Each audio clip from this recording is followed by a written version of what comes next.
ئازا ئەو کەسەی لەم ڕۆژەیە نەکەوێت، ئازا ئەو کەسەی لەم ڕۆژەیە شوێن ئەم دینە بکەوێت، ئازا ئەو کەسەی لەو ڕۆژەی کە غوربەتی ئیسلامە شوێن دین بکەوێت، کە ناڕەحەتیە لەو ڕۆژەی کە پێغەمبەری خوا عەلەیهی سەڵات وسەلام فەرمێ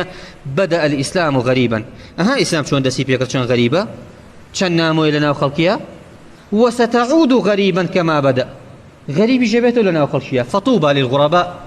سەربەستی و بردنەوە و خۆشبەختی و خۆشحاڵی بۆ کەسانەی کە غەریبن،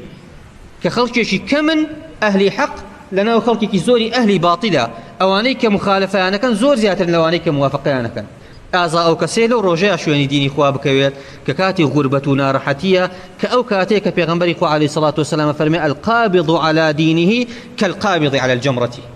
ئەو کەسێک کە چنگی گرتووە بە دینەکەی خۆیە وەکو کەسێک وا چنگی کردبێ بە پشکۆیەکی سوورەوە بووی ئاگراویە، چەندە ناڕەحەتە هەڵیگریت و بەدەست بیگری و بیگوشی، یا ئەوە تا بێ فڕێ بدەی یا ئەبێ تەحەممولی عەزابەکەی بکەیت.